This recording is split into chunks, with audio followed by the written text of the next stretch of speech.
সমিতি চলছে আপনাদের এলাকায়? চলছে? নাউজুবিল্লাহি মিন জালিক। এত ওয়াজ শোনার পর আবার মহিলা সমিতি এলাকাতে আছে? জি গেলাম মনের আগুন নিভাইয়া গেল না, ইমান হারা বুদ্ধি করে ইহুদি জাতি চালু করে দিল তারা মহিলা সমিতি। পরে টাকা নিয়ে যদি স্বামী দিতে যায় বলে এসব আমাদের পারমিশন নাই, ভাবির টাকা দিতে হবে স্যারের হাতে। ইমান হারা বুদ্ধি করে ইহুদি জাতি চালু করে দিল তারা মহিলা সমিতি। পরে টাকা নিয়ে যদি স্বামী দিতে যায় বলে এসব আমাদের পারমিশন নাই, ভাবির টাকা দিতে হবে স্যারের হাতে। লজ্জার কথা আমি বলবো কার কাছে?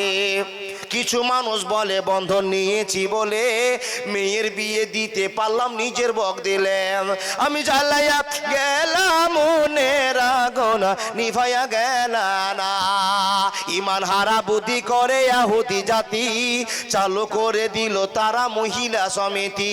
এ বাবা, মহিলা সমিতি চলছে আপনাদের এলাকায়? চলছে? নাউজুবিল্লাহি মিন জালিক। এত ওয়াজ শোনার পর আবার মহিলা সমিতি এলাকাতে আছে? জি লাভ কি বলে মাওলানা? আপনি তো খালি ভাষণ দিতে পারবেন না, আর ওরা আমাদেরকে টাকা দিয়ে যায় বন্ধন। হ্যাঁ, স্যারের সাথে বন্ধন করেন। ভাগ জানেন মহিবুর 3000 টাকা, মাশাআল্লাহ। ভাগজানের মহিবুর রহমান, মাশাআল্লাহ, রাব্বুল আলামিন মহিবুর রহমান 3000 টাকা। আর একজন মহিলা আল্লাহ 200 টাকা দান চেয়েছে, আল্লাহ তাআলা পাঠিয়ে দোয়া চেয়েছে, আল্লাহ কবুল করে নাও, মাকসাদ পূরণ করে দাও, জীবন ধন্য করে দাও, আল্লাহ ইহদিনাস সিরাতাল মুস্তাকিম পথ দেখিয়ে দাও। আল্লাহুম্মা সাল্লি আলাইহি, আল্লাহুম্মা বারিক আলাইহি। কিছু মানুষ বলে বন্ধন নিয়েছি বলে মেয়ের বিয়ে দিতে পারলাম নিজের বুক বলে। এখন থেকে তখন বড় অভাব ছিল, এই কথা মুরব্বীরা সাক্ষ্য দিল। এখন থেকে তখন বড় অভাব ছিল, এই কথা মুরব্বীরা সাক্ষ্য দিল। তখন তোমার বাপের বিয়ে হলো কেমনে? বন্ধন ছিল না তো সেই আমলে। এ বাবা, যারা বলছেন বন্ধনে বেটির বিয়ে দিলাম, কিন্তু আপনার বাপের যখন বিয়েটা হয় তখন বন্ধন ছিল? এখন থেকে তখন বড় অভাব ছিল, বন্ধন ছিল না তো সেই আমলে। নিজের জীবন ভেব না দাড়ি পাল্লা, মনে রেখো রিজিকের মালিক আল্লাহ।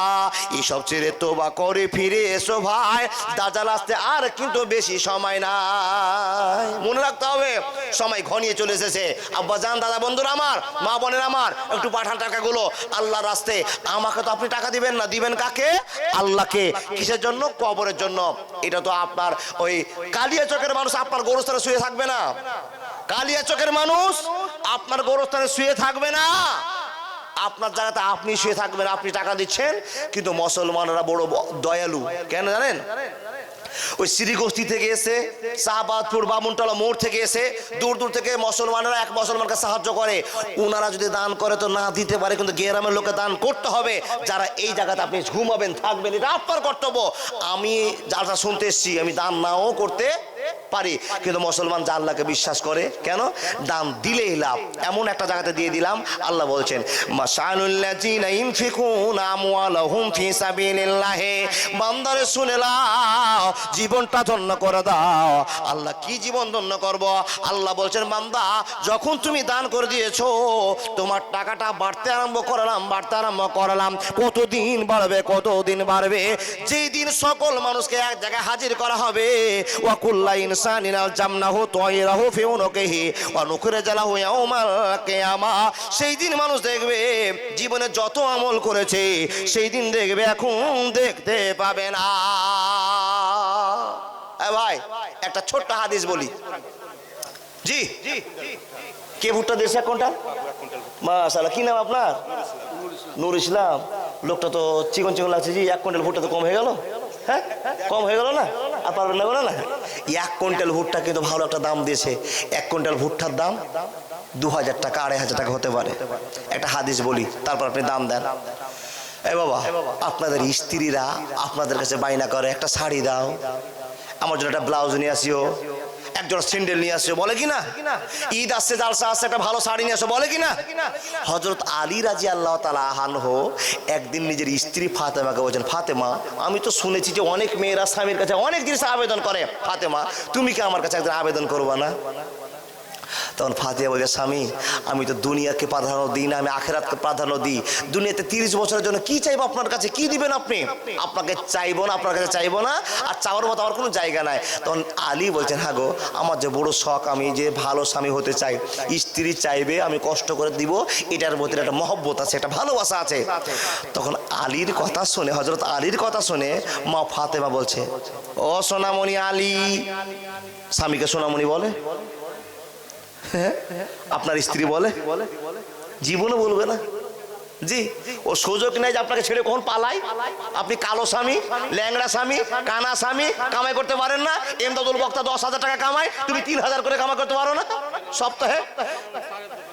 জেনারুল সারের দোকানদার 3,000 টাকা, মা 2,000 টাকা, 2-3,000 হয়ে গেছে, আল্লাহ তো দিবে ডবল ডবল করে। জি, এক্ষুনি হাদিসটা বলছি বাবা। স্ত্রীকে খুশি করবার জন্য হযরত আলী বলছেন, ভাই কিছু দাও টাকা। কি বলছেন? আয় ফাতেমা, বলো না কি নিবা? তখন বলছে, স্বামী গো, যখন তুমি এত বড় করে বলছো, তোমার একটা কাজ করে দাও। কি? বলে, স্বামী, অনেক দিন থেকে আনার খাইনি। আনার বুঝেন? আনার, ডালিম, এই চিনেন না? আপনার স্ত্রী ডালিম খেতে চেয়েছে? জি, হযরত ফাতেমা বলছেন, স্বামী আলী, আমার জন্য শখ করে একটা আনার কিনে নিয়ে আসিও। তো হযরত আলী বলছেন, এইটা তো মামুলিক ব্যাপার, আর কিছু বড় জিনিস চাও? হযরত ফাতেমা বলছে, আমার আনার খাওয়ার শখ লেগেছে, এটাই তুমি কিনে দাও। একবার জোরে বলুন না সুবহানাল্লাহ। স্ত্রীকে খুশি করবার জন্য হযরত আলী বাজারে চলতে আরম্ভ করলেন। 20 টাকা পকেটে, বাবা 50 টাকা তো ছিল না। কি বলেন? ঠিক বললাম না? বললাম অভাবের সংসার দুনিয়া চলে না, কিন্তু আখিরাতকে প্রাধান্য দেওয়ার জন্য কত জীবন যাপন করে চলে গিয়েছে বাবা এ মুসলমান। এই জন্য আলীর জীবনীকে বারবার রিপ্লাই করতে হবে। মহিলা দল ফাতেমাকে বারবার করে গবেষণা করতে হবে, তাহলে জ্ঞান ফিরে পাওয়া যাবে। আর সারা জীবন যদি সিরিয়াল দেখতে থাকেন, কর্ম করতে থাকেন, সংসারকে জয়যাত্রা করবার জন্য সংসারে কাজ করতে থাকেন, কোনোদিন জ্ঞান ফিরে পাওয়া যাবে না, যাবে না, যাবে না। 20 টাকা পকেটে নিয়ে, 10 টাকা পকেটে নিয়ে কালিয়াচক গেছে বাবা ডালিম কিনতে। দেখছেন যে একটা সুন্দর ডালিম। কত দাম গো বাবা? 100 গ্রাম ওজন, 20 টাকা দাম, 10 টাকা দাম। হযরত আলী স্ত্রীকে খাওয়াবার জন্য 10 টাকা দিয়ে একটা ডালিম কিনে কোমরে গুঞ্জে হোক, পকেটে ঝুলি হোক, আনন্দের সাথে নিয়ে বাড়ির দিকে আসছে। আর শাহবাজপুরের মই একটা ফকির এসে বলছে, দাতার কাছে ওই সমস্ত লোকগুলো যায়, ফকিরেরা, যার জামা চিকন, মুরবি সাহেবকে দেখলে, ভালো মানুষকে দেখলে, লা ইলাহা ইল্লাল্লাহ মুহাম্মাদুর রাসূলুল্লাহ। শাহবাজপুরে একটা টাটকা লোক আমাকে বলছে, ভাই কি হয়েছে? কি হয়েছে? কিছু বলো না। বুঝে নিয়েছি, ও কথা বলতে জানে কিন্তু কথা আর বলবো না, সারা বোবা হয়ে গেছে, সারা দুনিয়া চালাক বোবা। কি হয়েছে বলো? আরে এতটি গুটকা ভরে আছে মুখে। বলছে, এই তোমার যে হাত পা টাটকা আছে, তুমি আমাকে টাকা চাইছো, তোমাকে দিয়ে দিব টাকা। দিলাম 5 টাকা, কিন্তু বললাম যে তুমি যে টাটকা লোক, নিয়ে মুখটা ব্যাগা করে চলে গেল। কিন্তু বললাম বাবা, বলাটা আমার ভুল হয়ে গেছে, আমার বলাটা ভুল হয়ে গেছে। এ বন্ধু আমার, বলা যাবে না। যে কর্মতে যে উপায় হোক যে আপনার কাছে চেয়েছে, সে হলো সাইলকারী, সে হলো ভিক্ষাকারী। আপনাকে দিতেই হবে, দিতে হবে। কোরবান প্রমাণ করে দেয় কি? ওয়াম্মা সাইলা ফালা তানহার, যে চাইবে তাকে দান করতে হবে। বন্ধুরে আমার, হযরত আলী ডালিম কিনে বাড়ি ঢুকছেন, আর শাহবাজপুরের মধ্যে এসে ফকর বল চলছে, লা ইলাহা ইল্লাল্লাহ মুহাম্মাদুর রাসূলুল্লাহ। হযরত আলী চিন্তায় পড়ে গেলেন, আল্লাহ কেমন করে এখন কি করব, কেমন করে বিচার করব? 50 বছরের তুলনায়, 20 বছরের তুলনায়, 10 বছরের তুলনায় আমার ফাতেমা আমার কাছে একটা ডালিম খেতে চেয়েছে, আর ডালিম তো আমি কিনতে আরম্ভ করেছি।